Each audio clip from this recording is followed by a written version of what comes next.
kakhulu ukuyithoba nje, ngiyabingelela. Igama lami ngibonga inkosi uGift uMntwana Magojela Khanyile.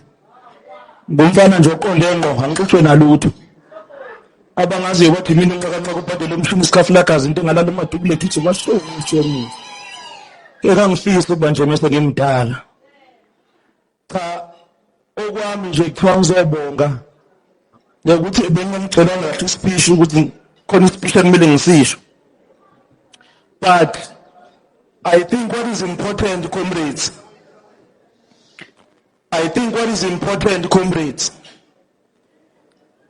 in our movement, the unity is of paramount importance. In our organization, unity is what is going to assist us to achieve whatever aims and objectives we are in search of. Comrades, ngizokhuluma into ebalulekile. Ngizokhuluma nge-unity ne-discipline. And i-unity ne-discipline izoqala nje kulabo nithi njengoba ngixoxa la ningaphambili bebe bengundazela. Ngemuva lapho you-click Slovo nebandla ngicela nehlisa umsindo. Nihlonipha abantu abadala. Discipline and unity, comrades, is very important for any organization or any NPT. Unity is of paramount importance. Without unity and revolutionary discipline, we cannot go anywhere. Kunesihlava ke sikhona ke sike senzeka nje einsukwini engifuna ukudlula kusona. Abaziyo bazokwazi ukuthi ngaye ngahola i-youth league, mina oqala ubaba ngikhomba ngomunye ohlangene nethimba lakhe ngahola i-youth league. Ngathi ngiyihola i-youth league ngo-2024 ubaba nesikhungo esiphezulu bangixebula amadiski bangibeka eceleni. Nakhona bangikhipha ngiyasho ukuthi nginkunzi yombhemu ngiyalida ngiyinkinga. Yabona khona amandla wezwa kahle ukuthi ngempela ngiyabona ngiyilida ngempela ngiyakhokhela ke manje. Ngisho kahle ukuthi cha mina nqakanqa ngempela ke umshini wami ke lona ke nami. Bangixebula amadiski bangithatha bangiphosa le ehlathini. Kwaku-10 April ngikhumbula ngisho idate. Ngikhumbula ngisho idate ihlele ekhanda. Ngoba incwadi yami ngiyithola ngesandleni wavuka isintaza nje. Ngangilele mangidongoza ngilale ngiyilida mangivuka ntambama ngivuka kuthiwa ngiseyona elida. Sebengicebula amadisk obaba nomama bethathe i-youth league. Bazokwazi ke ngangindaba ukuthi lento yangixaka kanjani. Yangiphatha kabuhlungu futhi. Kodwa because I understood the revolution. And I understood ukuthi kunemigomo nembandela nemqathango umkhonto ophila ngayo. Kunento baba isho sakudlala ukuthi azikho izikhundla ezipermanent emkhontweni. Namhlanje uconvener, kusasa useyena uconvener. Kunobhuti ubaba akasilethela yena emkhontweni. Ubhuti esimhlonipha kakhulu ofundile futhi.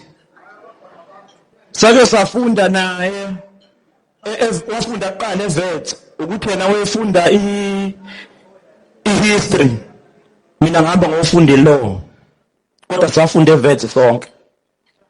Uthe yena mase kuphethulwa amadisk sekuthiwa hayi usuhambile waya eAfrika wafika waganga wafike wathola izimali zabelungu ngendlela wrong wenza lokhu sicela ushenye embuthweni.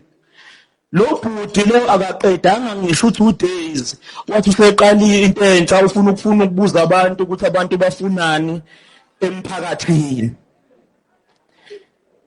Ngitheni ngikhuluma nge-discipline.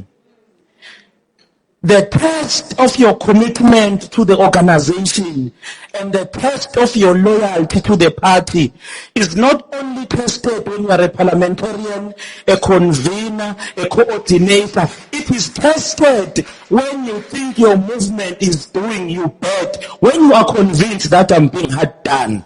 That's when the test and loyalty of your party comes.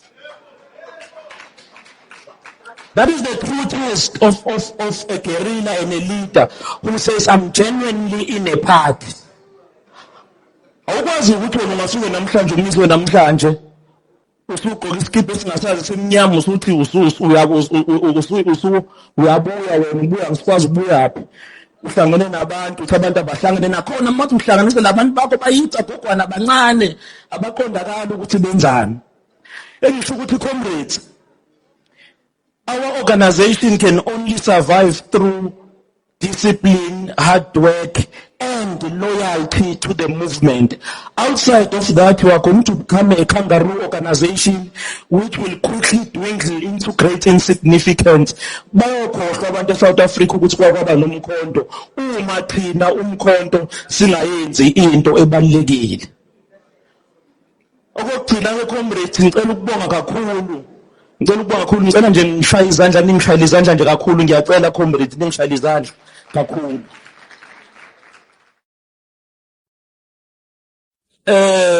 Ngingishayela nje izandla namhlanje benginontanda kubuka bengiqala mina ukuthi ngivele ngiphelezele umongameli owawina ama-elections warojwa angiphelezela yongifaka enkantolo ahlale nami lize liphele icala ujuluka imantshi kwajuluka wonke umuntu.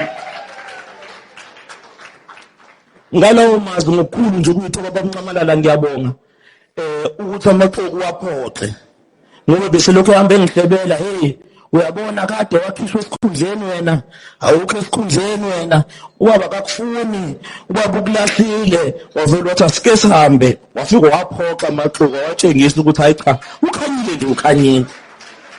Ngiyakubonga lokho kumina angisoze ngakukhohlwa namalungu omkhonto asikade sinawo icala leli liqulwa especially abesifazane bomkhonto.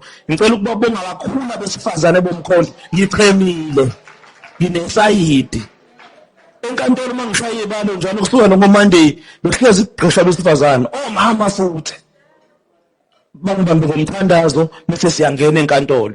Namhlanje kabesilisa ke bebegcwele kodwa ngicheme nabesifazane kakhulu angikwazi ukufihla. Ngiyongixolela bafowethu impisi emuva lapha ze-youth league ngiyongixolela bengihlezi nibancane kuyona yonke insuku lezi ngimbonise ngicole namhlanje ngoba sekukhona ubaba ungamalala. Ngalawo mazwi-ke bafowethu ngiyanithanda ngiyabonga ngiyafisa lo mcimbi uye phambili konke nje sihlangane ngothando. Ukhanyile manibona ukhanyile nibona ukhanyile we-unity manibona ukhanyile nibona ukhanyile wani we-unity. Ningangifaka emasayidini angikho esayidini mina ngisemkhontweni ngifuna i-unity ne-discipline ngoba ngiyazi ukuthi one day we shall overcome, we shall become a better country which is envisaged in the constitution of the organization, in the People's Manifesto, and of course as carried by the vision of our leader Ubaba Ungamalala. Thank you very much. Salute.